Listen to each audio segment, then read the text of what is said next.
So here we have the house that's located in Clarence Hollow, dating back to at least 1850, if not earlier.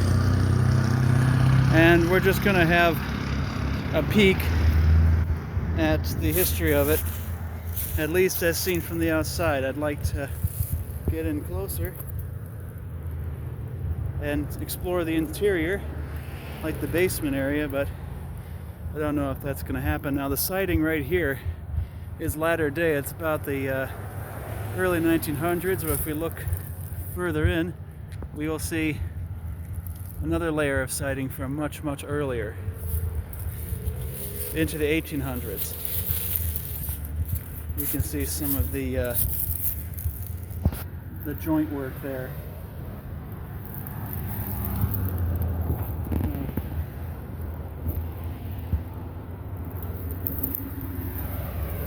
And I think we can actually look in here, at least from this angle.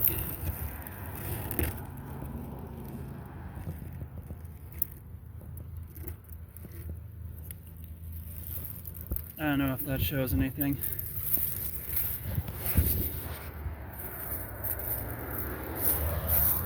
This is the interior, roughly.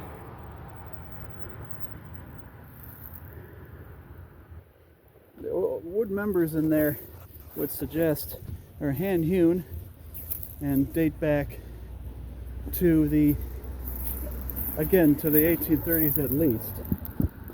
That sort of scenario. I don't know if you can, because of the reflections on the window here make it difficult to really ascertain what it is I'm trying to talk about here. It's scheduled basically for demolition by late November unless a buyer comes to take care of it and pick it up. Again, we want to look through modern day alterations to see the structure of it. Now, the original stone wall down here has been capped over with some latter day concrete reinforcement because we are next to a creek here after all. This is the creekway that goes underneath Main Street and goes all along here to where we see this bridge and some other installations along the way there, a railing and a collapsed swing, some chairs. But what we're here for, of course, is the house. These stones have been, I think, reset or modified to create or augment an addition off the back of this at some point in its lifetime. There might have been another entrance out this way at some point. Who knows? A deck was built off the back, a modern deck, probably right over what looks like a cistern situation. That wall being, the block concrete being much newer. But this was an addition of some sort for a part of the house, or maybe just a modified cistern. Got a notch in there for something. Maybe a beam that used to come out from within the house to augment this addition. Here's the modern deck over the top of it all, and you can see the house itself. Now you guys in Erie County Preservation people, you might know the fuller history of this. The Clarence Historical Society probably knows more about this, but I'm an Niagara County guy, a wheat field guy, as some of you might remember. But still, you hear about endangered structures, and my first instinct is to say, well, let's get it documented as best as we can, and then go from there. That's all you can do.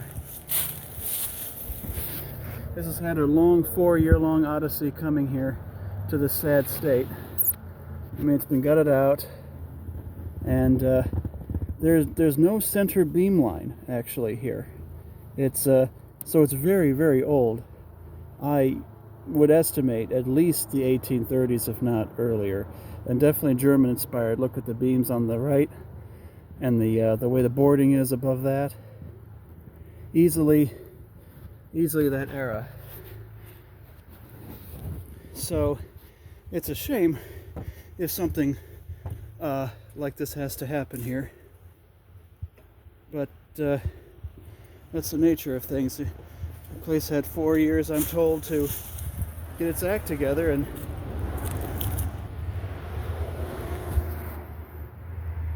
but if it's not doable at this point, maybe there's a reason for that, and that's not refrigerator there.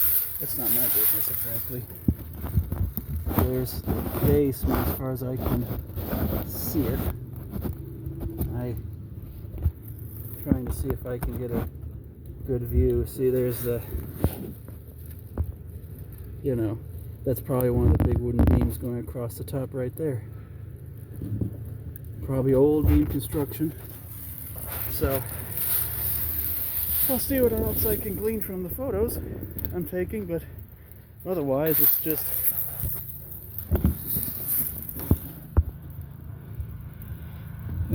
it is what it is,